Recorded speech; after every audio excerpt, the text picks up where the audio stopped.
Hi, everyone. How's it going? You're going to be Hello, the Maria. main talker. So Yes, I am. Good luck to you. We're gonna be fine. If there's one note I've taken from the last few of these, it's I want to be in a better voice register. I have been doing all of my other vocal required things in my life and then getting on the podcast and going, hey, everybody, how's it going? We're going to talk about Good Will Hunting. Oh! I don't want to do that anymore. I want to be up here. I want to be up in my cute voice. Straight jorking it. Yeah. Up in my Black Mesa sweet voice, you know? It's going to be good. It's going to be me wiping my nose, but no one can see that because we're not recording the camera. Yeah, but I can say it out loud. This ain't a video podcast yet. Not yet. The thing about Good Will Hunting is that movie's fine. It's okay to like Good Will Hunting. It's okay to like Good Will Hunting. And buddy, I put on my good time hat, and I enjoyed Austin Powers. As much as I loved the warmth and the security felt by the father figure in Good Will Hunting, played by the late but great Robin Williams, I too can enjoy a bizarre man with a terrible British teeth implant do a fucking horror. He doesn't swear. Oh, man. Yeah, Tim Rogers is very anti-swearing. Does not feel like it does anything good for your lexicon. Yeah. I disagree with him on that, but... It's gotta be punchy. You gotta not use it a lot and then all of a sudden be like, come on, Pib, let's get the fuck out of here. Yeah. You know, it's when you use it less that it has that push.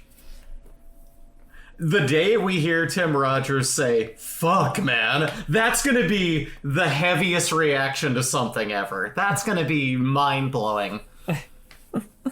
Like, I'm gonna swear all the fucking time, and Tim Rogers cannot stop me. Not that he's that's trying. So fucking but uncouth. We whatever. can't do that shit. What if he doesn't fucking approve of this? He's too busy crafting what's probably like a 10-hour video essay about LA Noire right now. It must be 10 hours. With how What if long he's it's like a been since the genius last one. and he writes like 8-hour things and then he just cuts out all the parts where he swears and that takes a really long time and then he finally makes the video. I saw that Noah Caldwell-Gervais put out a 1.5 hour long video about rage today. I'm excited. Woo! Is that the shortest Noah Caldwell-Gervais video yet? Only an hour and a half long? The shortest one I can remember. Because the only ones I've seen by that individual are at least 3 hours long. Like the length of a good Scorsese film. Yeah, he go like I think his video about like Forza Horizon is like 2.5 or something like that. I can't remember. I watched a movie today. What movie did you word? watch? You know, I'm somebody who has to make sure to cover all their bases. And so Well, wait. Is the thing that you watch the thing that you're going to choose? no. Okay, I was gonna say, don't front load that. That's for the end. What did you watch? I watched Tim and Eric's $1 billion movie again. All right. They have a film? Yes, they did actually get a film.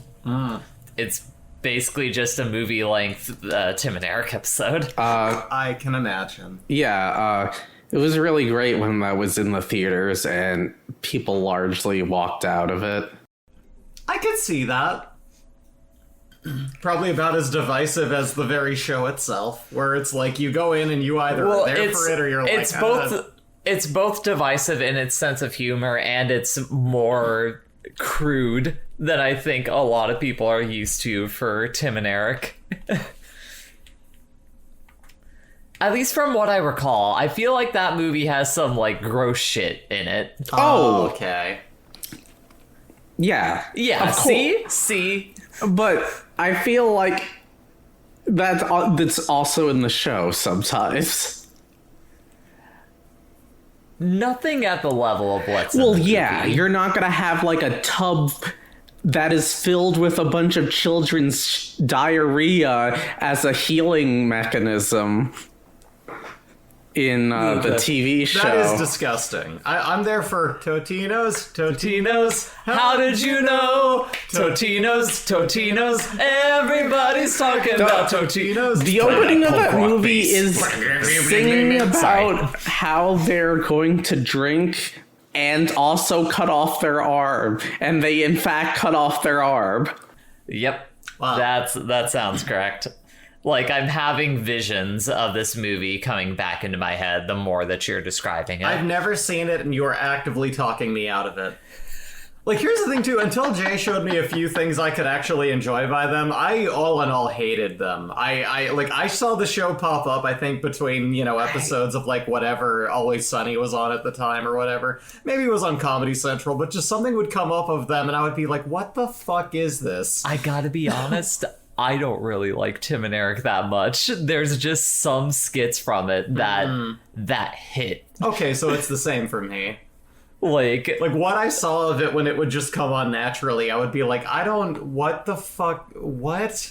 As I always am one to say, now Tane I can get into. Yes, exactly. So it depends. Rewatching that movie, the best comparison I can make is the closest thing to what that thing is what if you made something that was heavily inspired by Freddy Got Fingered? I mean, it's more YouTube-ish. It's more like that. What, Tim and Eric? Yeah. The movie's a little bit different than movie. Okay, I don't know anything about the movie. Yeah, I could agree with you. I do think that in general they are very. All right, I need to be able to. You should probably wait until we're between people talking to move the microphone around. Sorry. Anyways, I was going to say that I would say that the entirety of Tim and Eric is definitely pretty Freddy Got Fingered core, but there's definitely more of like actually it's less YouTube, it's more public access energy. Yeah, I could see that. Little bit. I guess at first read of it, I was just very much like, this looks like something you'd find online, but it isn't funny. Like, I didn't get what they were trying to, like, I don't know. I still, for most of it, don't. It's like, what if you tried to introduce someone to Whitest Kids You Know and you just showed them a bunch of Zach sketches and they were like, I don't know what the fuck you see in this. Which, for the people who don't know Whitest Kids You Know listening, that's the guy who just has all the weirdly misogynistic sketches on Whitest Kids You Know, where it's just like, I feel like this guy doesn't like women. Yeah, like that's not funny. Just a guess. There's one sketch where he is just like sitting there in a car with a girl that he's on a date with, and she's talking and like being independent and being cool and yada yada, and he's sitting there scowling as he's driving, and it's like, hardy har har. That's amazing. Wow, just the king of comedy. Anyway, sucks. Is everyone recording? I should probably ask that at this point. Bridget, are you recording? Yeah. Is that you are recording now, or no, you've been recording? Oh, okay. That's what you need to know. You gave a look that was just like, I'm recording now. Like, now that you have asked the question, yes. I'm really glad that you work in computers and not in like a surgery room where it's like, hey, we need the clamps here. You're just like, just kind of nodding. They're like, Bridget, scalpel. They're bleeding out. I know. Well, give me the fucking thing. All right, here you go. All right. But with nonchalant, you don't have to be so aggro about it. Gosh. With all of that in mind, let's go ahead and get ready to clap. Yes. So you don't need to clap, Bree. On the count of three, once again, 1, 2, 3, clap. So 1, 2, 3. What we view's connected by cast or crew, deciding the next film. That's the gist. Put it on the list. Beautiful. Sorry I set you off, Bisky. Hey, so I do want to say, the reason why I'm not picking the Tim and Eric movie is because I don't want you, Jay, to suffer 2 movies in a row. Is that the reason? That's not the only reason. Is that the entire reason? Because I feel like you're feigning a kindness here from how you've alluded to what you picked in past conversations. Anyways, hi everyone. Welcome to Put It on the List. My name is Jay. My name is Bree. I'm Evie. And I'm Bridget. I got this thing of rice. Why do you have... What thing of rice do you have? Right here. Oh, you got leftover Chinese She food. just pulled like a Chinese takeout box into camera from off screen. Like a fucking Looney Tunes prop. I mean, earlier on the call, I saw her eating out of it. So it's like, yeah, you're eating food. Completely past my periphery. Anyways... This physical comedy expert. All right. This is a podcast where every other week we discuss a movie that we all watch together, with the catch being that the movie that we watched this week has to be connected to the previous movie we watched by either cast or crew. And to say what we did last time we did Good Will Hunting. Oh, yes. This week, we're going to be doing Weird, the Al Yankovic Story. But... Which we found at the Goodwill that we were hunting for. No, we didn't. I didn't find a physical copy. We totally legally obtained it. I'm gonna say, I'm pretty sure there are not physical copies of this movie. There It's is. a purely online. When I was buying Mars Express and Bartender, it was on the list. And I was like, hey. I thought about trying to find the copies so I could listen to the director commentary. Ooh, I see. But I didn't do that, so. For sure. God, this is gonna be an extremely weird episode because at least half Fitting. of the people on this round table conversation are highly sleep deprived. I was up last night helping with what ended up being a 24-hour live stream of Jackbox games, and Bree was being kept up by me participating in what ended up being a 24-hour live stream of Jackbox Oh, it went like games. that, huh?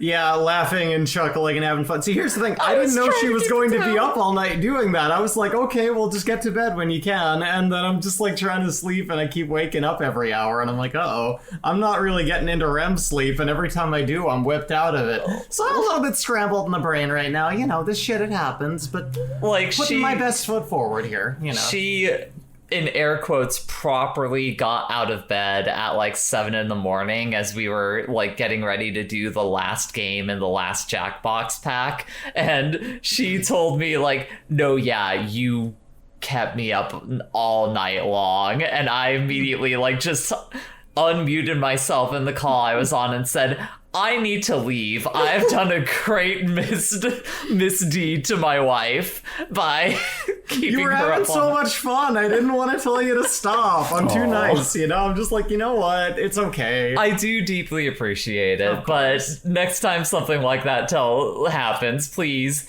text me and say, Jay, go the fuck to bed. Yeah, okay. Note taken.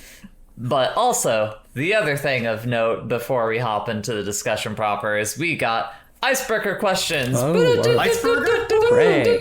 Did I say iceberger? You did. Iceberger. You gotta heat your It's burgers up to a certain it's temperature. already started. This is a bad omen for how this like podcast is Fred gonna go. I have been streamlining caffeine. Stop it. Okay. Do we want the jokey question first or the actual Let's question? do the actual one. Oh. Okay, this one's going to be tough because I don't feel like I have any kind of take on this at all, aside from a very milquetoast answer. Okay. From Lagogo, from Carol on co-host, which, speaking of, cohost.org/put it on the list. Follow us there, send us questions, listen to the podcast. And we'll answer them there. Anyways, they ask, I'm a little behind on episodes, but this is a question I've had for a while. Thoughts on amateur/fan films, like movies that don't have a high or any budget, and the writing and effects aren't that great, but there's an amount of passion put into it. One example I can give is Ouija Shark. Really funny movie, in my opinion. I love those styles of film.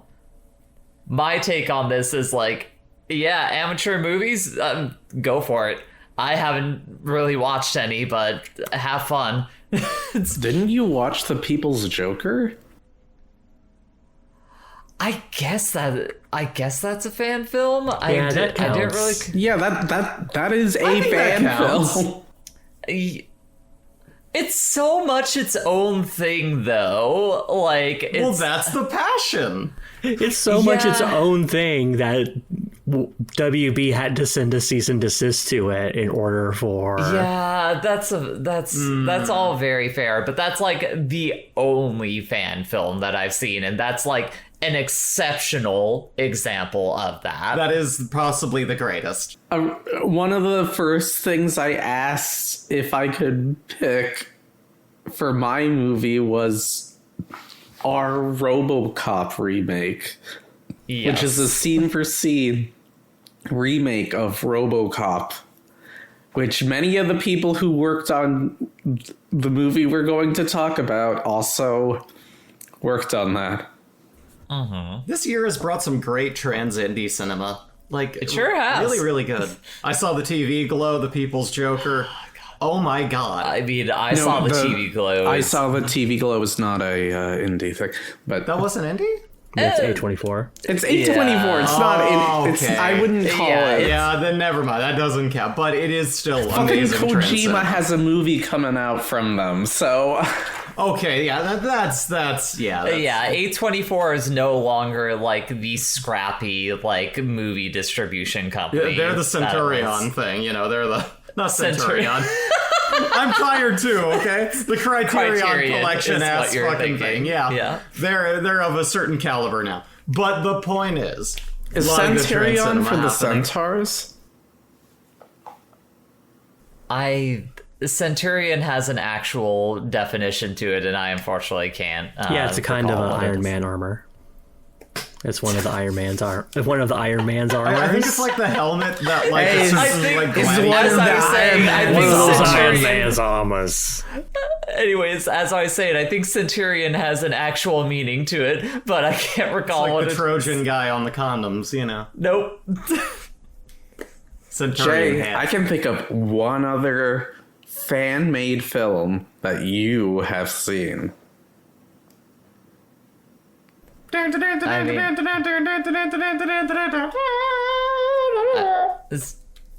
I mean, I'm guessing it's some kind of animated project, but again, you gotta understand sleep deprivation is going on here. It's I called now. Things. You watched Things? all the way through Things. Things. I would not qualify that as a. First of all, wait, no. You let me talk. What was this Let me episode get my about point in. First of all, I would barely qualify that as a fucking film. Secondly, That's I mean mean- to indie filmmaking. like, I guess it's a fan film, but like it's an extremely like this is part of what makes this question hard for me is like when someone what does fan film for me like usually involves like it's somehow tied to some kind of intellectual property, which Things is not. Well, the question asker like also noted like amateur film. Yeah, that's fair. Fair point. So basically, the answer from me is it runs the fucking gamut. Sometimes you get the People's Joker, sometimes you get Things.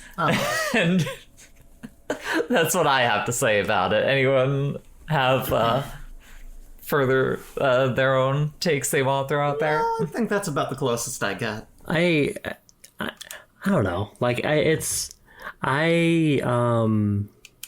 don't have much experience with fan film stuff. And amateur stuff is like, I think like extreme, like it's cool when someone can make a movie that's on like the extreme low end of either like budget or like experience in making movies. Like, look at something like Evil Dead. Yeah. Like that's probably one of the other best examples of an amateur filmmaking. Or like Primer. Sure. Like that's extremely low budget. I haven't seen Primer, so I don't have anything. Whiskey, don't mind weird- the dog it's a outside. weird movie. Come here. But there's also stuff like Jesus Christ Vampire Hunter, which I remember watching, and like that movie sucks ass. That sounds but like the kind in of a way thing that's that would. kind That sounds like. Is it I haven't better watched than the it. Abraham Lincoln one? I mean, categorically yes, because it is way cheaper and shittier looking in a way that's fun versus Abraham Lincoln Vampire Hunter, which is just crass exploitation. It is making me think of the animated pilot for The Incredible Screw-On Head. Something like that. That's been popping up in my recommendations. Is that your fault? Possibly. I haven't looked it up. I mean, I saw it. This is back in like when people would like, actually mail Netflix DVDs to themselves. Like my father found that and was like, let's find out what this is. And like the person who talks to him is like a weird little animatronic, what do you call that? Top Hat Man head. I see. The penny dude. The head hole man. I haven't watched it. I just have seen it popping up in my recommendations being like, why is this here? It's a fun little, like, it could have been a whole show but wasn't, but in its intrigue, it kind of had a little cult following. So it was neat. Yeah, I think Funny like little thing. the main thing about it is that it was like, I don't know if it's just like based on a Mike Mignola comic or if it was like art directed by him or something. But he was connected to that project somehow. All right. Gotcha. So what's the other question, Jake? Well, Bridget, do you have anything to say about this topic? Well, I kind of lumped it in with you. Oh, okay. You co-opted my answer to give your own answer on that. Yeah, that's right. Everyone watch Things so you can know what a No, bad don't. cinema Don't watch is. Don't things. watch. Don't watch things. Don't watch things. Watch It's the the thing. streaming. Don't watch You things. can. It's not worth watching, even as like a experience of like seeing bad cinema. Like there are more fascinatingly poorly executed things that exist in the world. One thing I will say is that I do think it's like this thing we've got going on here. One of like the structural or like systemic weaknesses in it is that due to the way this works, we will practically never watch anything that is like a one-off sort of low budget film by people who never worked on anything else. That's a fair point, but I think that's part of the temptation of the wild card. True. Like for when you hear about something that you're like, that sounds fucking crazy. Let's throw this out here. Like Bridget could one day decide like, hey, guess what? We're gonna fucking talk about things. Here you go. Like I do have a select little handful of things that I'm just like, one of these is gonna have, like, nothing's ever gonna lead you to have this. things I don't on your know how list we're gonna too? get out. But I have a few that I'm like, they're in my back pocket of like, one day I do want to talk about these. Oh yeah, So I definitely I have got mine hundreds. loaded when I can't find a good connection. I haven't started doing that. I should compile a list for myself of like movies that I'm like, we're all watching these fucking things. Oh yeah. Anyways, so if we're feeling good about that question, our next one is from, again, dear friend of the podcast, Owen IRL, Oh, and hi again. who poses Shoutouts to Owen. poses what I consider to be the easiest fuck, marry, kill that has ever passed my periphery before. So, fuck, marry, kill, Gomez Adams, Samwise Gamgee, or Shrek. Kill Who's Shrek. Sam? Who's Yeah, Sam yeah, Wise? That's Frodo's buddy in Lord of the Rings. Yeah. Sam Aston or Sean Aston. Who's the other one? I can't put a face to like 2/3 of these. Is Frodo like Bilbo Baggins? Yes, Frodo is the Bilbo of Lord of the Rings, if that helps you. And Samwise Gamgee is his friend. Yes. They love each other very much. First of all, Gomez is like amazing. I don't know. Yeah, there's it's the fucking easiest fuck, marry, kill I've ever had pass by me. Like, you kill Shrek, you marry Gomez Adams, and you fuck Samwise Gamgee, because at the very least he will share the road. Sure. he will share that burden with you. What about second orgasm? He can switch. He could be a switch. If he needs to top, he'll top. If he needs to bottom, he'll bottom. That's how good Samwise is. It's And you know what? If it's not good I'm sex, sorry, he'll keep it Shrek short, is too stinky to fuck. And Shrek also Shrek was never in contention for the other two. Somebody. I think the thing that gives me pause is just like if you're fucking Gomez Adams, like it's gonna be so passionate. Like, if you know that you only got one go around with Gomez. Let me look him up.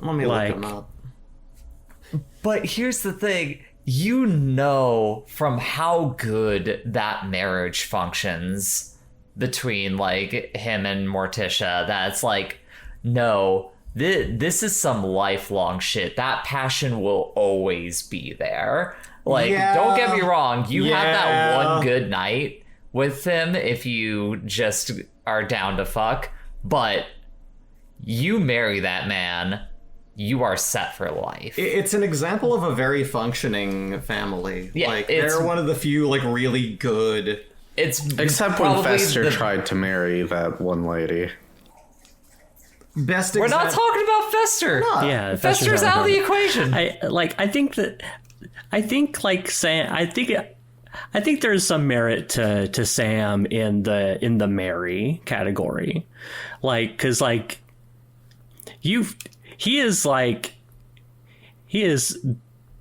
dedicated to he will take on the burden. Is he Smoog's husband? No. Stop it. But I can't look past the, just the already knowing that, at least the only good straight couple functioning I've ever seen in media. We already know he's good for it. Yeah, so it's that's like the thing. If I'm going to be marrying a man, it's going to be Gomez Adams. I'll slum it and fuck some rando that Frodo knows, I don't mind. That's fine with me. And then, none of those are open to Shrek. Shrek's always going to be killed. Mm-hmm. That is pretty simple. Now that I look that up, I'm like, no, yeah, that's him. Yeah, no, 100%. Like, don't get me wrong, Evie. I do like Samwise. He puts up an okay fight. It's just that Gomez is such a fucking heavy hitter that it's like, it's hard. It's difficult to compete with him. Which is to say, Owen, your fuck, marry, kill, it was a bad one. Sorry. Give us better ammunition, baby. Yeah, like, Poorly here's the thing. Like, if you're gonna put Shrek in there with those other two, like, it needs to be like, I don't know, Shrek the Lorax and like some other... Yeah. Give us the Nightmare Blunt rotation of fuck, marry, kill. Like, yes. Okay. Man. Well, with that business out of the way, I believe it is time to begin our discussion of 2022's Weird, the Al Yankovic Story, as picked out by my dear wife, Brianna. Hello. Bri, give us a terse summary of what happens in Weird. Weird is, as we've mentioned, the biopic of Weird Al Yankovic, his upbringing. Biopic. Yes, in heavy quotations. The main thing to take from this is because it is about Weird Al Yankovic, it is a parody of biopics, of course. You go into this going, okay, there's a little bit of truth in this, probably. It looks like they're at least hitting oh no, none of this is gonna be real. You quickly have that, like, sproon into you, and it spreads out further as you watch it that this is going to be extremely dishonest. However, there are a lot of things kind of sprinkled throughout it that are like, yeah, no, if you're a fan of, him and some of the music and some of the people who pop up, like, in this movie, like, there's a lot of people playing, like, big music figures throughout time, not just big music figures. Big weird music figures. Big, like, comedy artsy figures. So I people think like is more me what I would know say. about, yeah. Yeah. So basically, there's a lot of stuff in this for me, a lot of fan fun for me in here. And, it's one of those things where you have a little bit of truth sprinkled throughout it. There's a couple things that you go, oh yeah, that actually happened. Now, what the fuck is this? There are a few jokes in there that the couple times I watched through this, I was actually knee slapping. Like, I was just cackling. Like, even for you, for whom I know this didn't have, like, a really strong sort of reaction with, like, you had a couple of laughy moments. Like, it hits. So... before we get into like a full Well, I was gonna give like the short synopsis, but like if you had more to that. I mean, I feel like you basically gave the short synopsis by saying that this movie is a parody of biopics, like music biopics. Fair enough. If you've ever seen one of those movies, you know how it goes. Person had like adverse experience growing up, desired to be a musician, went through adverse like challenges in like coming up in the music industry, eventually finds success, maybe has a backslide, comes back bigger than ever. Yeah. Dates Madonna, kills Pablo Escobar, is assassinated on stage at the Spirit Awards. It wasn't until like the stuff with the drug lord where I realized that, oh, this is like when the hitmen started to come, I was like, oh, okay, there's no... Wait a second. Did you not know what the whole thing is with Weird Al? Are you memeing right now? Bridget, is this a bit?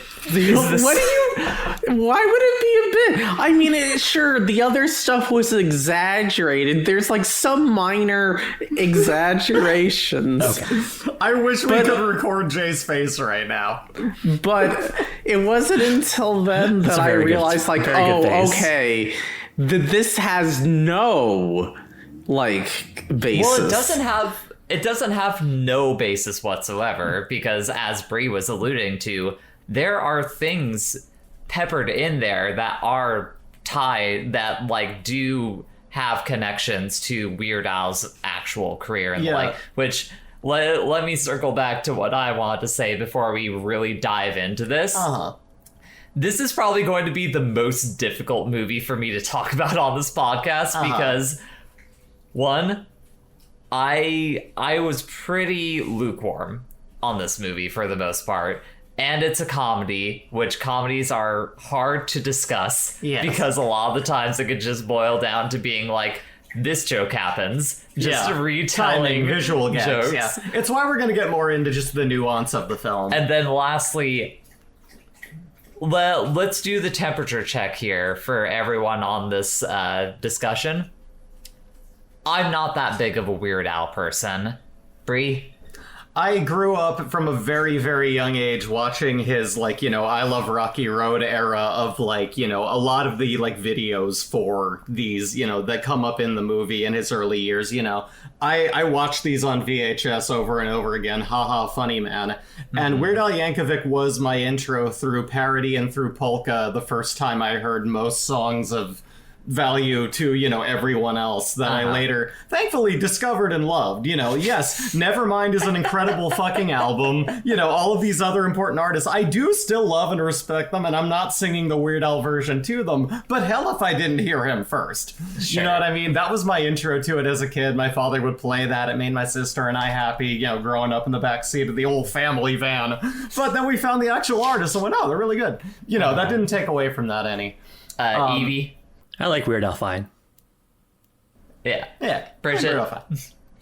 I think Weird Al is great. Gotcha. Cool. So, like, I feel like that is going to reflect how at least some of us, like, felt about the movie on the whole. Because, like, I don't know. Like, I think just because I'm not a Weird Al person, the parody elements of it just did not fully land to me. But we could talk about that more as we, like, get in For on sure. the film. And I believe that you mentioned there was something about, like, you know, the fact that it is entirely silly kind of was a little bit kind of hitting flat. And, you know, I gotta say, if it wasn't for the little bits of truth in there, I wouldn't have loved it as much. It needs that tiny little bit of grip on, like, some level of reality to not just... I don't know, something about that made it just fine for me. Well, But I feel like without that, it would have hit flatter on me. I guess here's the thing for me is a lot of the praise that I saw when I was looking around for this movie is praising it for, like, how straight it plays all of its beats, like how seriously it takes its, like, its subject matter. And I just don't think I agree with that. I mean, in at the least film, in my viewing. Bisky Well, wants to. In the film, it is shot like, you know, very, like, everyone in the film is, you know, pretending this is very serious. It's very, very intense. You know, everything is somewhat. I mean, at least until the manager in the hot tub. Yeah, exactly. You have that. You've got, like, well, I mean, the guy. Isn't the guy in the hot tub is when we get into, like, Dr. Demento, though, isn't it? Yes, that is Dr. Demento. Yeah. But, like, you know, that's the thing. One thing you'll notice is, like, you know, I think the first gag that I think really got you is where we get into, you know, the titular My Bologna song, where he's...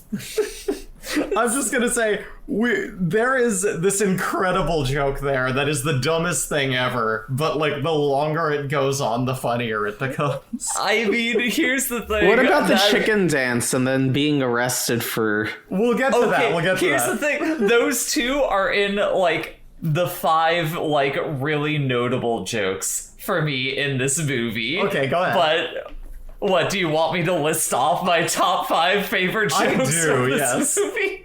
Hey, Like, do you know I what feel- other movie Wait, features the wait. chicken dance as a huge plot point? It was Jimmy Go Neutron. on. Dig, dig, dig. That's right. That's how they defeat the aliens with the chicken dance. I think, God. like, okay. That makes so, me want to have always been dead. Yeah, let's dial back, Evie. So one of the things that I think is, like, one of the things that, like, makes this movie's whole thing, like, funny. It's funny conceptually. It's like one of those things that this doesn't make me ha laugh, but it's just like, oh, that's funny. Like, That's so funny. Weird Al is, like, famously not complicated as, like, a story. Like, I remember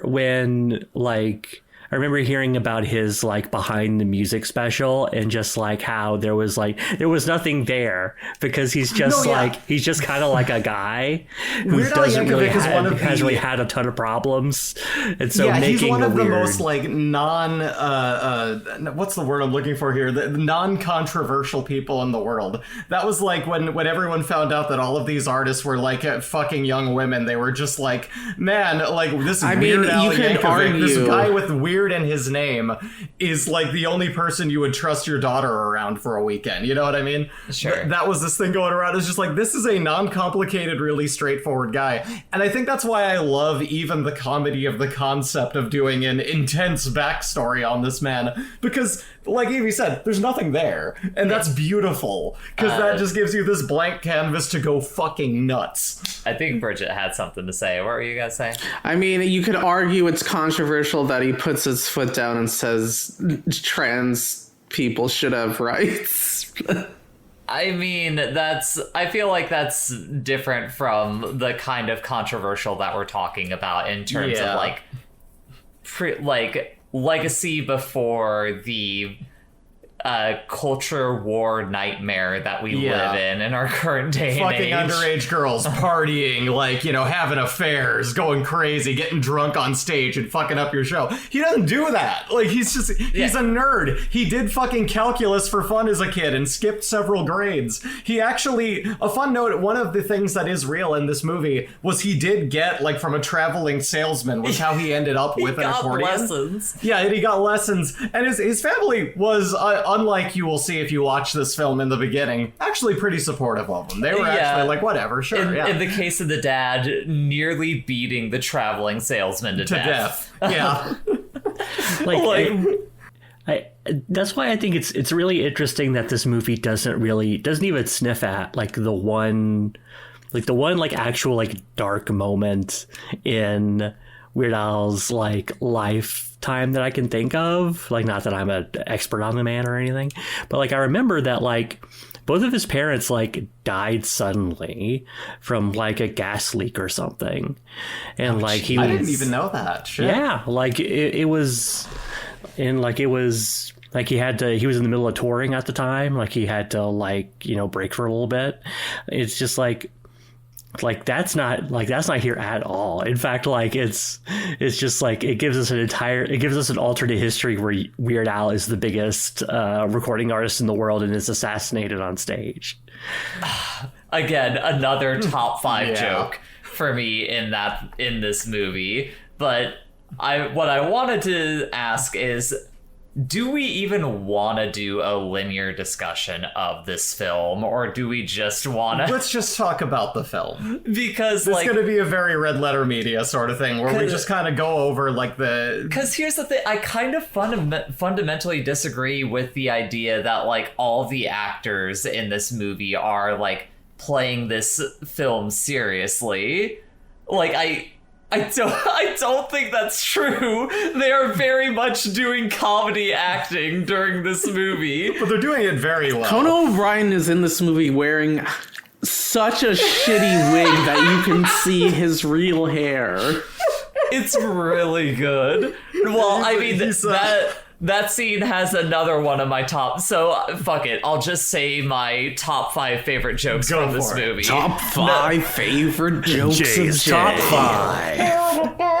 5. Number 5 is when Weird Al first goes to like the record producers and like presents My Baloney to them after he like got some radio play with it, and like Will Forte just fucking grills down on the fictional Weird Al in front of him, just like demeaning his entire existence as a human being. Meanwhile, next to him is the real Weird Al playing another record executive, just be like, can we tone it down a little bit? That is a really Your very music funny is joke. stupid. No one is ever going to like you. You're dumb and pathetic. It's like, all right, we can Yeah. Number 4, the polka party collectively making fun of Weird Al by doing the chicken dance all at the same time around him because he's afraid to play the accordion. That's the thing, that he's told by his friends, hey, come to our polka party. That's the big like, whoa, you're sneaking out to go to a polka party. Oh, that's yes, in this world, polka parties are outlawed and the police will come. Yeah, they're very cool. They're having discussions about polka like they're listening to like fucking like avant-garde jazz, like smoking pot or something. This record is the one that really gets me like hopping and stepping. Yeah, like this is the thing for me. Like this is really blew the genre Scott forward. Aukerman is gonna bust you and take you back to your parents. Yes, if you get caught. Where your listening to polka. dad is gonna dramatically crash your accordion against the floor. We should note that Weird Al is played by Daniel Radcliffe. Yes. Well, here's the thing about Daniel Radcliffe is he's only ever been in like these weird other movies, like these Swiss little Army kind of Man. smaller things. Yeah, like Swiss Army Man, Guns Akimbo. I still need to see that. But yeah, like he hasn't done any kind of like, you know, big thing done by like a massive respectable writer or like made anything really scrappy up and coming. Yeah, weird how he kind of came out of nowhere. It's just really great. Like that's really cool. I wonder to what see he was someone up who to is- during the entirety of the 2000s. I It really don't makes you know. wonder. You know, I think he was in Woman in Black. That's right. He was in that. Yeah. well, you he know, had, like, in the early 2000s, he would be too young to be. That's right. That's right. in anything. He was a Yeah, kid. He wouldn't have been child acting. Yeah. But yeah, you know, All right, good bit, everybody. +2, plus 2 all around. But yeah, like, you know, he's really great in this, and I think that he and it seems like when you look at the little interviews with them, you see him and Al getting along. Like, you know, apparently Weird Al wanted very much for him to be him. Like that was like his first pick supposedly, and it's like, yeah, that's great. I love it, especially when you consider those other kind of weird films he was in. It's like, yeah, this would be great. I think here's one other thing I need to point point out, just because it's been sitting in the room this whole time. The first time I saw this, which is what brought me to wanting to bring it up in this discussion and bring it to the podcast, was someone was showing this. We were watching this on Discord, and it opens up with, and we'd find out this was a sketch earlier. It opens up with, this is produced by Funny or Die. I did not expect to enjoy this movie. That's the thing. I feel when like... it opens up with that, because it was originally a skit on their YouTube from years ago. So I feel like that Funny or Die logo in the very beginning is like going to be very telling as to whether or not you're going to like thoroughly enjoy this movie. But here's the thing, as a fan of Weird Al and not at all a fan of Funny or Die as a channel as anything else they've ever done, I was surprised it was so good. I was worried when I saw that. I'm like, no. Here's the thing I'll say is there's a reason I say thoroughly enjoy this movie, because like Funny or Die was like the king of comedy sketches where like the punchline makes you hard exhale. Like it doesn't get like a strong laugh at you, but you watch it and you're like, that's cute. That's an alright bit. Observational humor. It's like reading the funnies in the newspaper. Where did his pipe you say, go? that's funny. What is Garfield actually doing? Yeah. How droll. But yeah, so I think that's why I specify thoroughly, because like there's good jokes in here, which to continue along with my list before I was so rudely interrupted. Number 3 isn't Weird Al simply getting assassinated in the middle of the award show. It's the photo of him getting violently gunned down being included in that like in memoriam section at the very end. That's hilarious. That is the beauty. Easily one of the best jokes. During the credits, like when you get like the beginning of the credits where you get the in memoriam thing, it starts with like, here are the real photos of like the real things that actually happened, and then that slowly becomes Photoshop things about what was addressed in the film, where it's like, wait a minute, and then it ends on him getting bloodily, violently gunned down, where it freeze frames before that happens at the end of the film. You see the still frame of him actually getting shot to death. with the piano music playing, and it's so good. It's a very good joke. Number 2 is at the pool party that you were talking about earlier, where you have like Conan O'Brien dressed up as Andy Warhol, Emo Phillips is there as Salvador Dali, and then you have Jack Black as Wolfman Jack. But specifically, he brought someone else with him to the party. Oh yes, he brought someone who introduces himself to the group as, I'm John Deacon. And there's a long pause, and when I was watching this for the first time, I paused it because I was like, who is he again? He looks just familiar enough, but I can't quite tell. And then I unpause it, and the beat finishes and he says, from Queen. And I pause it because I'm laughing too hard at the serendipitous timing of that. And then I play again, and he had another long beat and says, I play the bass in Queen. And that's a great scene too, just because that's where I'm a mark for this shit. That's where you have like, here's half of Devo, here is like someone, dressed up as like, Gallagher and like Tiny Tim, yeah. You've got Pee Wee Herman. It's specifically you've got Frank Zappa. It's specifically the 2 guys that aren't Andy Samberg from The Lonely Island who are dressed as Pee Wee Herman and Tiny Tim. Which is really great. A nice little thing. Apparently, like, he really wanted to play, what was it, Akiva was the one who was Pee Wee? Yes, he had that impression was locked and loaded. He flew out. This was apparently not a very high budget thing, and so like he flew out and like it was not a gainful financial thing for him to just want to. He flew out just to do that. He's like, I have been waiting to do this bit my whole life, and he does a great job. It's really cool. And then my number 1 joke from the movie is you have your scene like Weird Al has grown up. he's still like scrappy young musician trying to find work. Yeah, he's moved out and gone to California, gotten away from his abusive family, keeping him from becoming arguably one of the greatest accordion players in an extremely specific genre. Not quite the greatest, but the most famous. But arguably the most famous accordion player in an extremely specific genre, and no one's gonna stop him. Yes, but he's like living with like 3 roommates in a shitty apartment. One of which is nicknamed Burrito. Yes. Yeah. And he's feeling real down on his luck, and they're asking him like, what did you want to do like growing up? And what's something you weren't able to do? Yeah, and he says, make up lyrics for songs that already exist. And it's like, haha, that's really cute. And, they say, like, well, do it right now for us. And he's like, I can't just do it like that. Like, I need the inspiration to strike. They tell him to go make a sandwich for everyone. He pulls out sandwich. He pulls out a packy of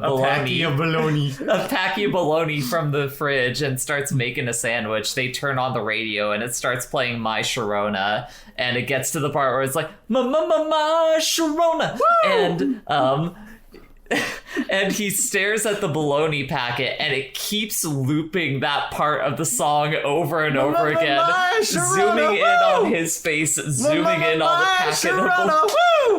Like, my Sharona, woo! And then his friends are just like, there must be someone asleep at the DJ station. Yeah, like, this record's skipping. My Sharona, woo! While he's still looking at it, putting this together.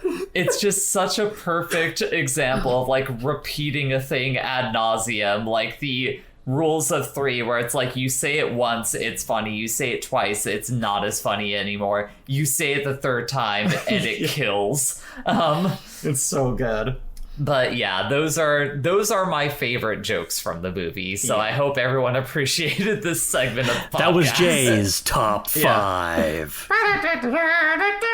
But yeah, like for the uninitiated too, like the big things to take from this that are like genuinely like true to Weird Al is like it wasn't in like a bus station bathroom, but he did record My Bologna in like I believe it was like a radio station bathroom. He kind of ran the wiring through to do that. That was a very big hit, kind of really quickly. It was not the first thing that he recorded and got known for, but when he already had like a little bit of traction, he was just mailing things to Dr. Demento. Another thing that I kind of grew up with was like, all of the albums of his radio show. So that's where I learned about a lot of these like weirder artists growing up. But yeah, like he loved those things. He would send things in, and Weird Al and Dr. Demento would keep playing these things because it was a hit. Kept going over really, really well. So this was later on, but still early on the thing where it's like, okay, here's this, recorded this in a bathroom, and it just did gangbusters. It was really, really good. He had a very, not as personal as it will be in the movie if you see this, but he did have a very big professional, like kind of, he owes a lot of his success to that. And, he loved that show when he was like a bit younger. And so, there was this big inspiration from that. So very much inspired by it, inspired by, hearing the Funny Five, hearing the whole Dr. Demento show and all that, and like then becoming a big proponent of that, becoming one of the best known artists to kind of blossom from that and really thrive in there. What a radio show. Amazing thing. But that's where you get this, like, there's a tie in there. There's a tie in that bathroom recording. There's the traveling salesman, how he ended up getting that accordion. These little things sprinkled through. And I gotta say, for me, like, I am a sucker for, like, I really love music documentaries. I am a nerd. I love things like, another thing I'll recommend anyone listening, if you like learning about just, like, old, like, stories about recording artists. There's this little documentary called Sound City that is amazing, that talks about, like, a bunch of, like, early punk artists and a bunch of, like, other earlier people, in this... Sound City was this recording place where a lot of big people got their start. You got like Nirvana and stuff like that, where some of the most pivotal albums were recorded, just talking about what it was like with them and them working on that album and all these little stories that come from that. I love that shit. I ate it up. So I love anything that has a little insertion of like some fun little factoids, any excuse to learn a little bit about that. It's so fun. Yeah. Yeah. Here's a weird thought I had about this movie. What's that? This seems like one of those movies that would like absolutely thrive on like basic cable, like Comedy Central. Well, this or is a something Roku like that. movie. Speaking of basic cable, Roku. but the reason I say like basic cable is because everything with the storytelling of it is so absurd and just kind of like barely loosely connected between like each chunk of Weird Al's life. It strikes me as the kind of thing that you would turn on Comedy Central in like the middle of the afternoon, and suddenly you have that part towards the end where like Weird Al's like going through the jungle and talking about like getting entered into the Illuminati and going to like the Illuminati birthday party or like Christmas parties. Yeah. And you as a viewer just walking into this being like, wait, fucking what? Yeah. I need to watch this like the next time it comes on. Like, I can this definitely seems see the insane. pool party scene too, especially as one of those like you keep turning it on going, what is this? Yeah, exactly. Popping up on there. I could absolutely see that in my DVR days. Absolutely. a big part of this movie is how Weird Al doesn't want to do parody songs. In fact, it rewrites history, saying that he made some original songs and other people. So to specify what it is there's a part of the part that we were talking about earlier with Dr. Demento in like the hot tub. He, slips Weird Al some LSD, and Weird Al basically goes through fucking ego death and like is reborn from an egg playing the guitar riff from Beat It. And this movie makes... I just want to say, Dr. Demento says, try some ayahuasca, strip the ego from the bottom. Wow. A joke. It's for, LSD guacamole specifically. Sure. Yeah, this guacamole tastes weird. Of course Anyways. it does. It's full of LSD! So he emerges from an egg playing the guitar riff from Beat It, and then the movie goes on to claim that Weird Al is the original progenitor of that song. Like, he wrote Eat It first, and Michael Jackson ended up doing Beat It as a parody of that. as a parody song. And he's like, why And would if somebody do that? Someone's going, yes, what would someone do? They're gonna think that this fucking washed up guy, what is this, the kid from the Jackson 5? I feel bad because conceptually I could see that it's a funny joke and it's working for everyone else. That part is honestly kind of where the movie breaks for me. Like, where... Really? Yes, that's where like it becomes too aware of itself as a parody that like any like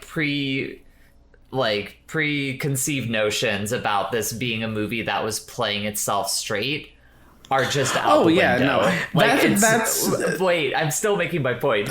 Like the moment in like the record executive thing where like they keep going back and forth with him saying like, you're saying this is a completely original song. Yes. Made entirely by you. Yes, that's correct. Like, it spends too long going back and forth between those things, and I'm just kind of like, yeah, I get it. I get the joke. I get the joke, man. Like, this is too much. Where the comedy really kicks in, though, despite the longevity of that, is that you kind of mentioned, like, it becomes clear that they did not get the Jackson. Well, no, that was a guess that I had, because for a good chunk of it, they don't mention Michael Jackson. So I thought they were just not going to acknowledge Beat It, like, at all. They probably didn't get it from the estate, the right to, because you never hear the Jackson song. You never hear that. The only like original version of a song that you hear is My Sharona. Yeah.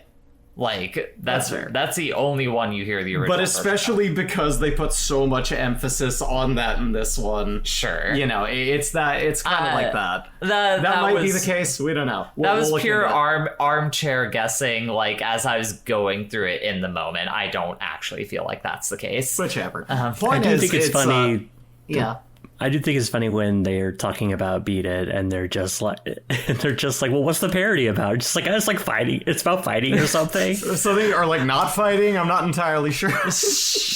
It's so good. Like, that gets me each time. Like, it's just really funny. Which, like, that moment kind of encapsulates what I think is, at least for me, a little bit of the issue I have with where this movie originally came from, which this was originally a 2-minute fake trailer from Funny or Die, where, first of all, Weird Al is played by Aaron Paul, very 2010 choice for that original sketch.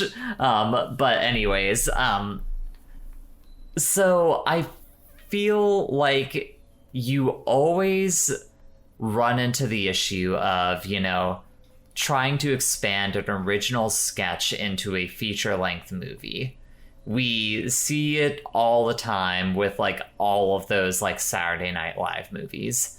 Like, I think you can count on, like, a couple of fingers the movies of that variety that succeeded. Okay, now you need to tell me which one of them you think just succeeded, Jay. I think Wayne's World works. Like, as a standalone movie, I think Wayne's World is totally fine. I'll be honest, I've never seen Blues Brothers, but I hear that's the other one that people are like, yeah. Was that one originally a sketch? I'm pretty sure. I actually do not know. I'm pretty sure that was an SNL thing. Or I'm just tying the Belushi to it. SNL people were in it, but I don't know that it was a sketch originally. But for sure. I would say that I feel like there's an appreciation for MacGruber. I've never seen it, but I know there are people who like MacGruber as a standalone movie. I heard MacGruber sucked ass, and I'm going to guess from that like this probably is Blues not Brothers on that level. is from Saturday Night Live. It is? Oh, okay. Like, I don't feel like this is, like, dragged out beyond. I feel like it is a perfectly encapsulated... Let me speak. Sorry. It's a perfectly encapsulated version of what that trailer could have been. They did put in the time to make this what it is. It doesn't feel like a stretched out concept to me. So I'll say I wanted to, you know, pull back a little bit and say that I don't think this movie fails at expanding those ideas. I simply think that, like, because it is taking these, like, short, punchy jokes and, you know, expanding them into, like, full-length scenes and the like, there's things that, you know, hit because they're so quick and you barely have time to think about it, that have a little bit too much time to sit, and it kind of lessens the impact of it. As a whole, like, for sketch turned into full-length movie, I think this movie, like, more or less avoids a lot of the major pratfalls that other things do. I'm just, you know, citing that as, like, there's still issues from those movies that peak in here, like that Beat It conversation I was talking about, where it's like, if it had just been like, he says, this was a completely original song made entirely by me, and the record executive is like, wait, really? Yeah. It's like, maybe, like, hold on him for a really long time, for, like, a long time, and he just says, yes. That would like be that. great, yeah. That to me would be funnier. That's fair. But at this point, we start getting into, like, pedantic joke writing, which doesn't make for the best conversation. For sure. I just want to say that the Cone's heads are good too. Is that a good movie? That's a good movie. I'm casting doubt on that. You said that's a good movie with that cadence where you usually mean this movie is shit, but I had a fun time watching it. I would like the Beat It joke if, like, they did the whole thing. Like, if you didn't know that it was Beat It, but, like, they said, but they do the thing where it's just like, this is an original song, really? Yeah. And then they put the tape in and Beat It starts playing, or Eat It starts playing, and it sounds like Beat It. I think that would be funny. But like you said, pedantic joke writing is not. Exactly. Yeah. The things that I don't want to get bogged down in this movie, in this discussion talking about. And I guess I I personally don't have many other notes. The one other thing that I kind of wanted to talk about is, in going through my second viewing of this movie, I could not help but like compare my experience watching this versus with watching UHF for the first time, which is the only other movie that Weird Al ever wrote. Yeah, like, that is is prominently, at least to some degree, kind of starring and writing in and being Weird Al-centric film. Which, to tersely describe that movie for people who have not seen it, that one is basically a ragtag group of people, like, saving the community center type movie, except it's about saving, like, a local public broadcast station. And, you know, it's Weird Al just doing a bunch of, like, dumb parodies of, like, movies that were popular at the time. But the thing for me that makes UHF work is because of the style of movie it's parodying. It still manages to have, like, a really strong heart to it.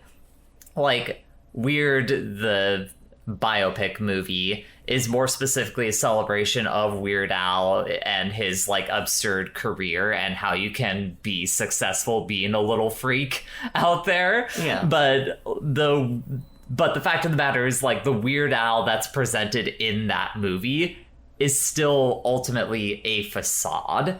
UHF feels a lot more true to Weird Al as, like, a personality. Yeah. Like, it is and it's also a celebration of, like, public broadcast television and the weird, bizarre personalities that can manifest in that kind of medium, like someone like Weird Al. True, yeah, like that these kind of personalities can thrive in that sort of, like, open, you know, community creative aspect. And I think, you know, it has a very, like, socialist message too. A very, like, sure. Hey, yeah, let's fucking own this thing. Let's fucking come together as a community and, like, fucking fight these evil fucking billionaires keeping this thing from us, trying to flatten it for their own interest. And that's beautiful. Yeah. And that's the thing. I will say too, like, this is never going to even touch UHF. UHF, I've seen that. Oh, wow. It's probably one of the films I've seen the most times over. It's one of those things where it's like, this is such a cult classic. It's such an important film in, like, dumb, funny films that like, ages pretty well. You know, that it's like, I don't think, you know, this has the same heart, not by a long shot. However, I have been so starved for more Weird Al-centric movie, you know, since UHF, that I'm glad that we have more of it, more of him being involved in writing a silly fucking film. I love it to death. You fucking Mark. You know it. No, that's what I'm saying. Every scene in this is, like, basically they came from my heart. And they took it. But yeah, like, no, this isn't going to be as great as UHF, and especially not in the aspect of, you know, as time goes on. UHF has survived time, you know, for a reason. It's got heart, it's got some love in it, it's got just really great people behind it and really great writing. And, like, this is the greatest thing, I argue, that, you know, Funny or Die and Roku could have produced. It's one of those... I think that is an undeniable statement. Yeah, it's one of those... I was excited to see this, and when I saw those popping up at the beginning of the film the first time, I was like, That was one of the reasons why, when you, like, suggested it, and I was, like, looking at the cast and crew, like, on Letterboxd and stuff, I was like, No, yeah, that's the thing. It's one of those, like, this is kind of maybe this lowered the bar. Maybe this, like, made it like, oh, it can only go up. But I think, like, for what they did, I was not expecting to like it as much as I did when that happened. But, like, because you had great actors in it, you had funny people writing it, and it was actually, despite originally being this concept in a sketch by these people, put on by this very kind of smaller, questionable company, you've got good people behind it to make it genuinely funny and, like, you know, do good acting. It's so great.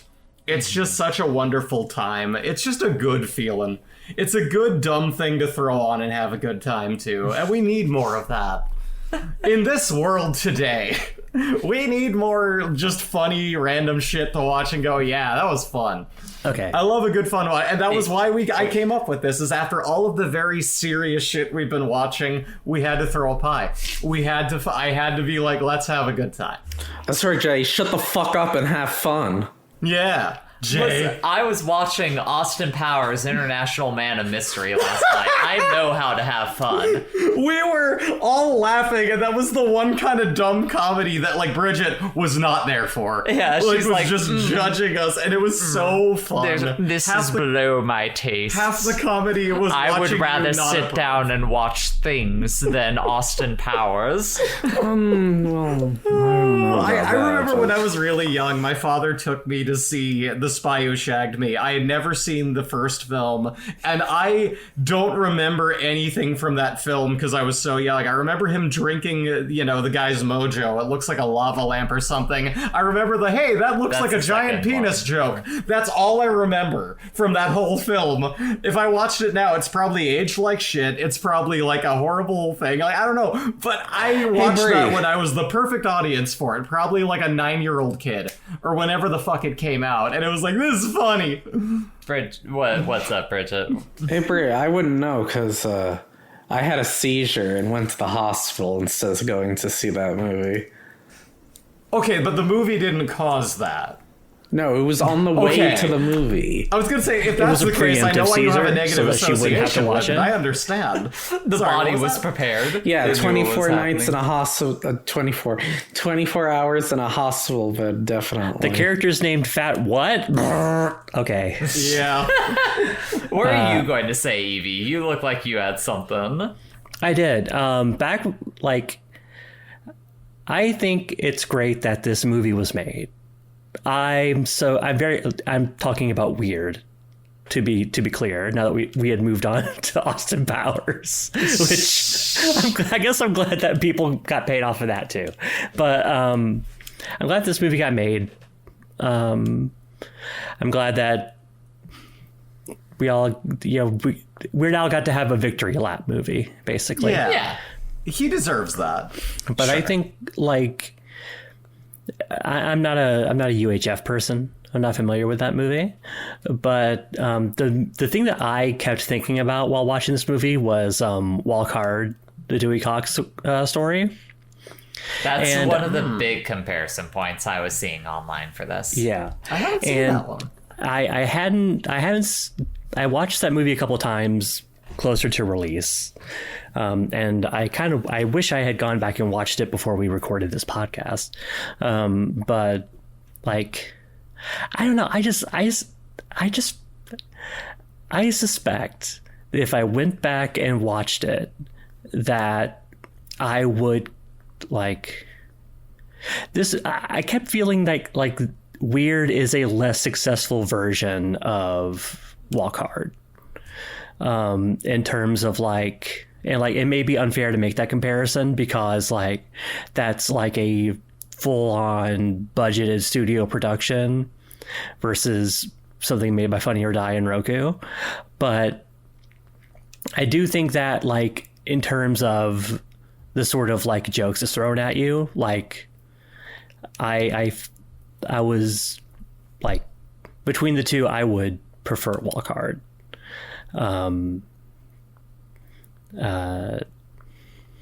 Yeah, like I like there was stuff that like I think I enjoyed watching Weird, but it did leave me feeling kind of like hollow at the end of the day. Like it felt pretty like it felt like a trifle. Empty carbs. Like, which is fine. But I like me some bread. Yeah. Yeah, it's a very bread movie. Like, you just pause. That's why I say that, like, I feel like this is one of those movies that's, like, perfect for basic cable. Yeah. Like, and it's kind of a shame that, it is a movie that was created in an age where it doesn't have that avenue Yeah. to really thrive. I mean, Because- kinda. There are people who just be like, "Oh, this movie's free." Well, again, Are you talking about people? Wait. Are you talking about people who still have basic cable, or are you talking about people who stream stuff? Because again, a lot of people stream stuff, and remember, this was a Roku movie, so I have Roku. It was advertised all over it. I think you're missing the point that I'm trying to make when I say that it's a movie that would thrive on basic cable. It's not so much the fact that it's free. It's more of an oddity that would just randomly, apropos of nothing, you turn the channel and suddenly you are seeing like Madonna with a Desert Eagle like trying to shoot someone dressed like Weird Al, like in a room full of like bags of cocaine and the like that's what I'm talking about. Like not something that you're like, oh, weird, let me toss that on. No, you click the channel and it's like, wait, what the fuck is this? Yeah, truly in that time, especially like when it comes to comedy networks, something to catch your attention in a film, you would have to see it and have that curiosity of what the fuck am I looking at? And that keeps your attention. And the other sad thing is they usually chopped every movie, not just censored them, but chopped entire scenes out to put more ads in. So you never watch films on the TV, but that's why television is dead. The point is... you watch you go to fucking TNT and you watch Die Hard with a Vengeance, goddammit. I'm tired of these monkey fighting snakes on this Monday through Friday plane. I was watching Pluto TV like within the last week. God damn. My young nephews and niece were hanging out, and I had the Nickelodeon Pluto TV channel going. And it was just 8 hours of The Fairly Odd Parents. Oh, God. Like, that's the thing. Is like, basic cable still exists, but now it's just an avenue to, like, air nothing but, like, reruns of the exact same show over and over they again. just started that new cartoon thing that has, like, a bunch of various cartoons of... questionable quality. Well, it has cartoons. Some of them might be okay. Freakazoid's there. Are you saying it's like the, oh, what a cartoon show? Something of that nature? Yeah, they got a lot of cartoons. It looks neat. The last thing Oh, sorry, go ahead. If you just want a bunch of random cartoons. The last thing that I remember from basic cable was just watching as, like, MTV became the weird, like, fucking reality show thing. And then they made MTV2 to play music. And then MTV2 became the weird reality show thing. And now MTV1 and MTV2 will not, they would not ever, like, dedicate time to more than half a season of a new show idea. And just became the Ridiculousness Network. Basically the Robin Big or Ridiculousness or, like, the Rob Dyrdek channel, fucking all of his shows. From what I understand of what I've heard behind the scenes of this is that he's basically got MTV by the nuts. And good on him. He basically turned those into, he has all of these rights to just replay his shit over and over again. And there's no music on either of them now. It's just totally fucked.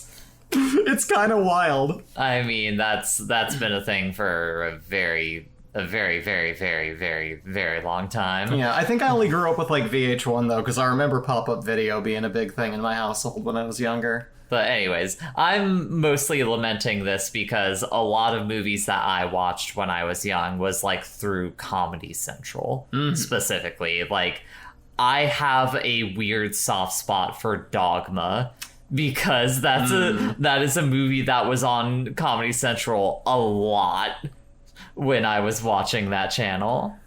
I remember when I was really into Kevin Smith, I actually did sit down and I, like, watched that movie. Like, I got the DVD of that. It was one of those, again, back in my day, Netflix would mail you a DVD. It's like a Blu-ray, but shittier. And, so I would actually watch the whole thing. But, like, I remember when I saw it on Comedy Central, I was so broken apart because I was like, you just cut everything what are you doing? Bridget first. I just want to know, the channel I'm talking about is called Me TV Tunes, And it has such cartoons as Two Stupid Dogs, Rocky and Bullwinkle, Alf Tales, Alf the Animated Series, Adam Ant Show, Beetlejuice, Bugs Bunny, Captain Planet, Captain Starlet, Casper, GoBots, The Completely Mental Misadventures of Ed Grimley, Duck Dodgers, Fireball, Flintstones Family Sunday, which is a separate show. Historia, okay. Inspector Gadget, Jetsons, Joe Historia. 90, Johnny Quest, Josie and the Pussycats, Marine Boy. Wait, which Johnny Quest? Are we talking 90s Johnny Quest? 90s. With the weird, like, 3D segments in it? Well, the original one. Yeah, the Mask New cartoon. Adventures, but It might be The under Mask the cartoon. New Adventures of Johnny Mr. Quest. T. Yeah. The Perils of Penelope P. Pitstop, Police Okay, Academy, the animated series, Peter Piper, please, Popeye, The Real Ghostbusters, Scooby-Doo, mute this I have something I want to say, Bridget. Bridget, Freakazoid. stop it. I have I'm something I want to almost say. done. I'm almost done. Okay, fine, finish. The Supercar, Thunderbirds, Tom and Jerry, Top Cat, The Greatest Adventure, Stories from the Bible, and Woody Woodpecker. Okay. Evie?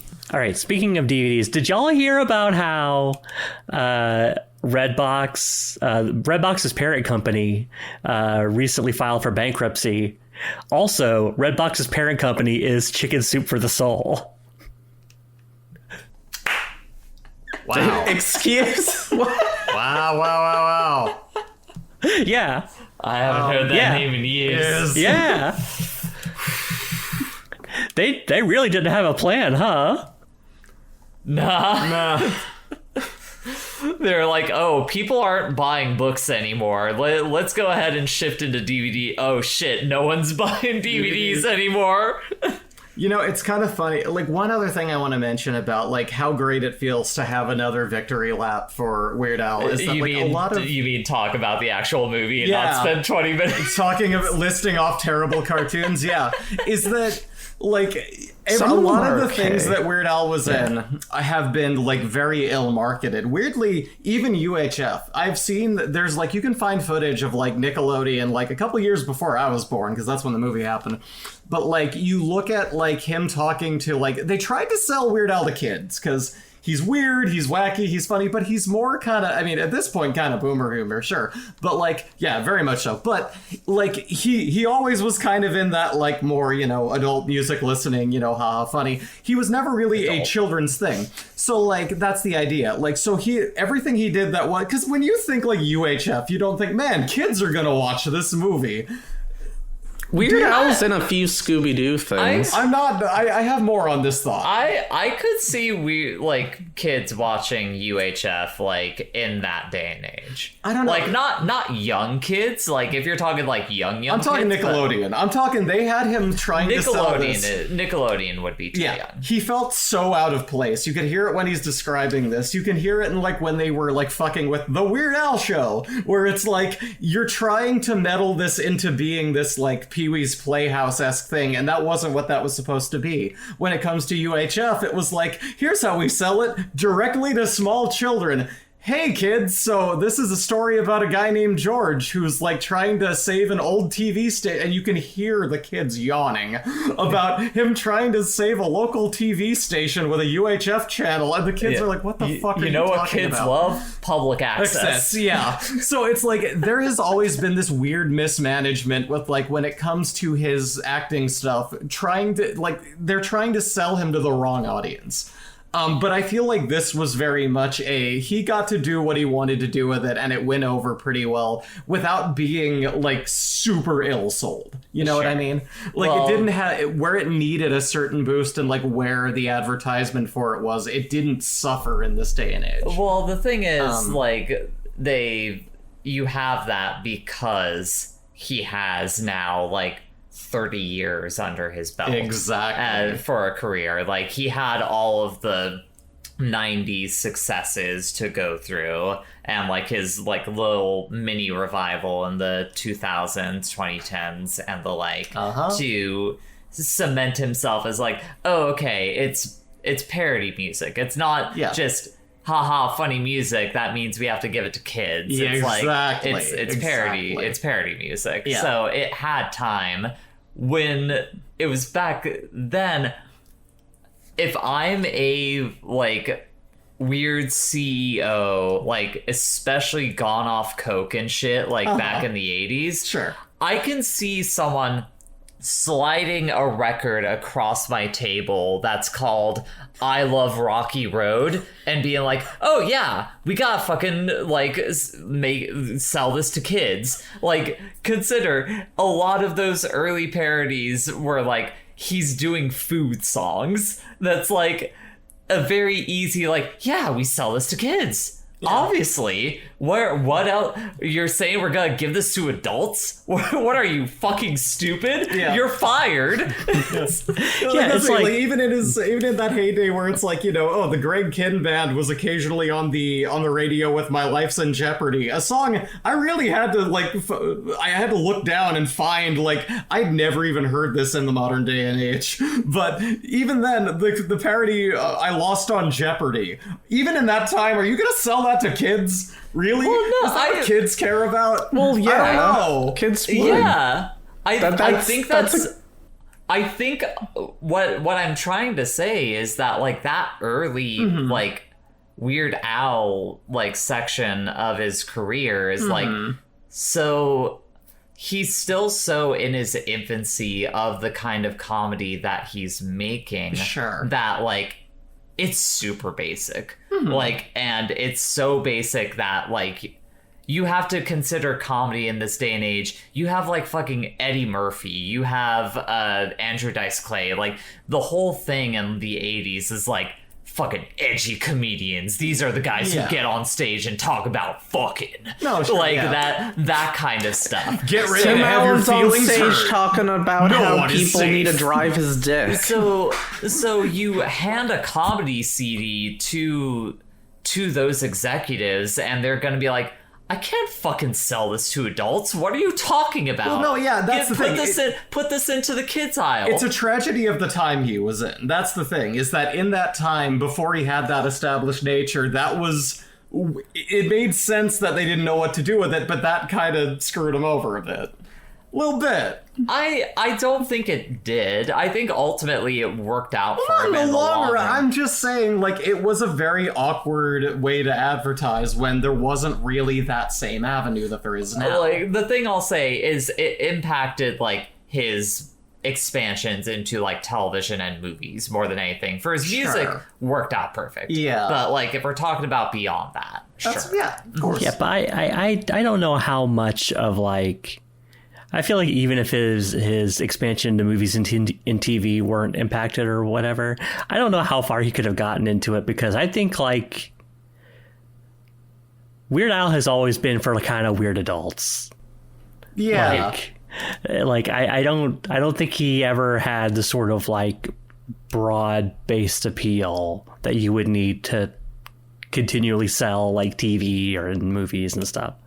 Like I think like a movie and like a short-lived TV show is about what Weird Al had in him, which is not like not a like a condemnation or anything, like but like it's I feel like it's a matter of how that stuff was made at the time and like how it was distributed. I mean, to like quote you the late had great to Mitch have Hedberg, he once said, when you do comedy, everyone wants you to act. They're like, hey, you do comedy. Can you act? That's not fair. That's like saying, hey, you're a pretty good cook. Can you farm? Well, I mean, I think at that point you're kind of taking some of the onus off of Weird Al because you're kind of presenting contradictory opinions here. I'm not saying there's anything Well, wrong with it. I'm saying, like, this is a concept of, like, you needed to put him into those avenues because that's what you did, but his particular thing wasn't, they didn't know what to do with it yet. Sure. So, I'm sorry. It's in that same avenue. I guess the main thing is like the quote, the Hedberg joke doesn't feel like super applicable. It does. I'm saying, like, that's the thing. When you were doing, like, comedy, they wanted you to fucking act. Again, the Eddie Murphy thing, the everything else.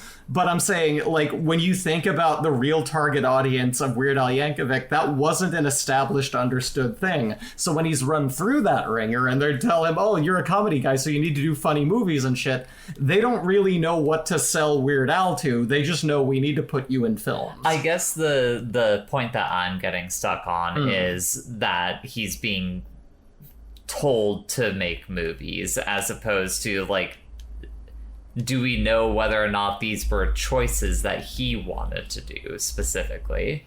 That's the point that I'm getting, like, tripped up on. It feels like a minor nuance. The point is, I don't think that's... There's a lot of, like, finagling with it. For your point to really translate fully, like, it's not a minor nuance. That's all I'm saying. Did Weird Al want to make more movies and TV and stuff? Was that something that he was interested in doing? I truly don't know. The problem is, like, there's a lot of stories of much meddling from studios and what was going on. Again, I don't know if y'all have seen the Weird Al show. I have. I had it on DVD. But, like, that was a very, like, kind of semi-adult Pee-wee's Playhouse show. It was not supposed to be anything like that, apparently. Like, nothing like that. There was this whole other idea that I think eventually became Al TV, which was, like, a little bit closer to what they were aiming at. But, like, there's a big history of them, you know, like, yeah, basically, yeah, when you have those contracts, you know, you are basically put into those positions. And initially he was given these, like, you know, yeah, what do you want to do? But they were so deviated by the powers that told him to do that and what they wanted to do with it that it completely oftentimes alienated him from the very thing he was trying to do in the audience. See, that changes the nuance of the point that you were trying to make. Well, that's why I was trying to focus in on those things to get what exactly you were saying there. It's like he did want to expand and do these things. Yeah. It was the studio meddling that fucked it up. Absolutely. Like, that's, which, yes, of course. Yeah. Yeah, more so, I was bringing up the Mitch Hedberg quote purely because you were saying this is what every comedian was doing. That's not to tie into the original point. I'm just saying, yes, that did happen. Okay. They were telling everyone to do that. I don't think that all needs to tie in. I'm just saying that was for sure the way that was going. That's why I was so confused. I'm like, what the pushback? No, yeah, I was just trying to get all the like red threads on the board like lined up in my mind. Get the whole like, Pepe Sylvia board. Yeah, exactly. Yeah. What were you gonna say, Bridget? I didn't know there's also a different mockumentary of Weird Al. There's one. Go on. The Complete Al, the mockumentary of Weird Al from 1985. Next time on Put It On. The tagline is "The amazing and almost true life story of the rock and roll legend." I think I saw that when I was like looking through Weird Al things like in my research on this. I've never heard of that. And then it's like to cycle back, Evie, I think you had something that you were trying to chime in with like earlier before me and Bree got tied into our thing. No, I didn't have it. Okay, all right. For sure. Hey, we got an hour and a half out of this. Shocker. We had to stretch out a little bit with cartoon talk. Final thoughts going around the table. I'll start. This is a hard exhale. We're not gonna talk about how Weird Al is a zombie and like the end of MGS3. No, we're not. We're not. That's for the people to watch it and find out. Yeah, we can't. Because it's a comedy. Listen, everyone, I highly recommend this film. It gets at least like, I mean, for a comedy as it is, it gets like I think 3.5 stars for me. And that's a complimentary one though. Like a gentleman's 3.5 stars. Yeah, a gentleman's 3.5. It very much there's a little something for everybody. 8.5 IGN. You know, it's like you know, I've seen great films. I've seen great comedies again, but like I loved it. I would watch it again. It was a good time. And that's what a comedy's supposed to do. So highly recommend giving it a watch. It's a real fun time. Yeah. 3.5. It's a gentleman's like, I want to be known when I say 2.5, that is not a like me saying that it's like not good. That is like fully middle of the road. Like on a good day can slip into like a 3-star for me, but like it's just right dead center where I'm like, yeah, it has moments. That's fair. It's not a thing that I want to hold on to at all, but like if someone puts it on, I'm not going to object. Yeah, this is not artistic mastery, but it's a good time. Yeah. Evie? Yeah, I like this movie fine. Fans of the Weird Al genre would find plenty to like here. Everyone else should probably just watch Wild Card, I think. What else falls into the Weird Al genre? UHF? Yeah? Go on. Dunstan checks in. That's it. Milo Murphy's Law. All right. Yeah, I guess so. And then I guess lastly, on final thoughts, since she's the one that's going to be giving us our next assignment for the podcast, Bridget, what are your final thoughts on Weird the Al Yankovic Story? I thought it was okay. I mean, it wasn't bad. It had a few funny moments. And nothing that was... You know, it was better than Austin Powers. That's high praise for some. I don't know if I agree with that. I don't think I agree with that. Austin, Hey, we were rewatching I'll let the that record be recently, and I was known. laughing a lot at that, but... Let the record It's less be known. offensive than Austin Powers. I don't think so. Yes. My co-hosts Easily less believe that Austin Powers is... Yes. I will say that with no shame. I think that Austin Powers International Man of Mystery is a funnier movie than Weird the Al Yankovic Story. Yeah. I feel okay voicing that opinion. Fucking challenge me on this shit, Bridget. I dare you. Oh, yeah. I feel no fear. Let me challenge you on which movie that gave me a few chuckles is better. Well, at the very least, I had more laugh out loud funny moments with the original Austin Powers than I did with Weird Al. I have to admit, I did too. And I loved the Al 3 Yankovic out of Story. 4 podcasters recommend Austin Powers International Man of Mystery. But hey, I don't know how we got when here. one of my co-hosts picks Austin Powers, because it won't be me.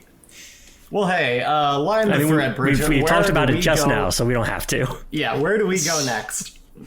Yeah, well, speaking of Austin Powers, you were foreboding last night that like my choice has a lot of ties to Austin Powers. Yeah, listeners, we might only have one listener, I don't know. But listeners, But you're Bridget our has favorite been listener. holding this over our heads the entire time. Yes. Like just the being fucking- like, who could say what my choice will be? Will it be torturous? Will it be a Disney movie? Will it be a movie you might actually like? Who knows? I want to breathe again, Bridget. For the love of God, tell us.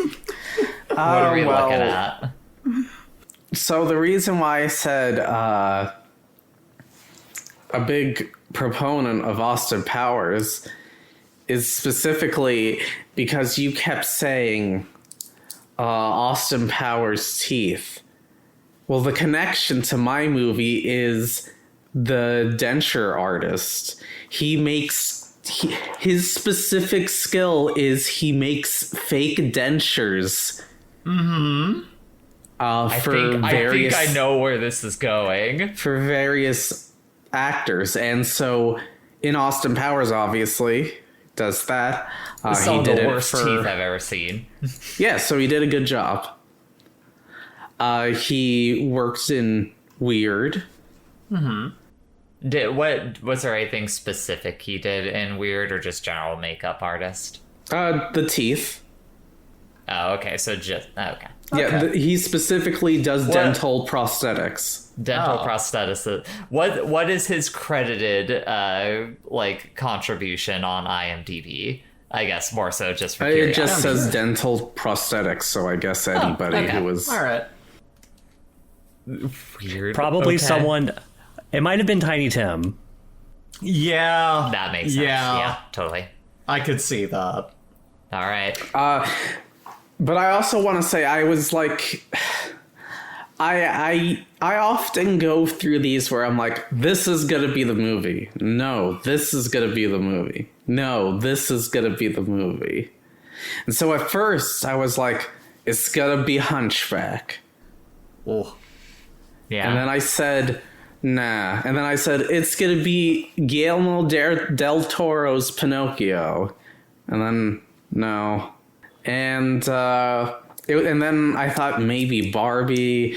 Like, part of the things is the movie Brie picked is a lot of the people working on it.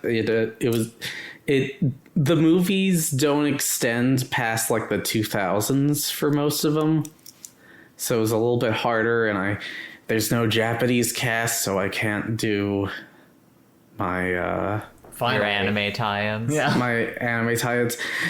So the thing that I think we were going with is not going to be Dunstan Jackson, although he also did dental prosthetics for Dunstan Jackson. But he did do it for the Island of Dr. Moreau. And so that's where what we're watching next is All right. Oh boy. the great Marlon Brando film. And His last role. I don't know anything about this film. 1996's The Island of Dr. Moreau. I'm going in very blind here. That's a way It's to experience. All right. It's a seminal classic in terms of being a bad movie and being a movie that is so disastrous that there is multiple documents, and I've actually watched a recent documentary on the making of this fucking nonsense film. She's put us in the Star Wars danger zone. There's one path that I really hope Evie takes us down, but I'm not going to seed it here. Evie will have a lot of paths because like she's got Marlon Brando, she's got like Star Wars, she's got Val Kilmer. Yeah, this movie is a wild pick in terms of put it on the list method. Yeah. So There's a so little many bit ways different to from go. X. I like it. Yeah. Not X, but what you're doing. I'm not excited for the Island of Dr. Moreau, but I'm excited for whatever Evie is going to do next. Why aren't you excited? The movie is infamously terrible. Yeah, it's a pretty easy answer. The Island of Dr. Moreau. We put it on the list. It's coming up next. Yeah. I've been Bree. Maybe we'll watch it and like it. We don't know. Maybe. I've been Bree. Maybe. Have you been Bree? It's pretty great. I haven't, but I have been Jay. That is really great too. I continue to be Evie. Mm-hmm. Good. Despite everything, it's still you. And I am Bridget. Remember, Hey! how many hand motions do I have to do towards the webcam before she does her ending sting? You can find us on cohost.org/put it on the list. We're on YouTube. We're on Spotify. We're on Spotify. That horrible company. Please follow us, rate us on those platforms. Yeah. Send us icebreaker questions. Please. So we have This podcast is as long as X, so it's clearly of comparable quality. Anyways, Send us icebreaker questions through co-host. share us with your friends. Please share us with your friends. Please. Bye, everyone. Bye. Thanks for listening. Bye. bye.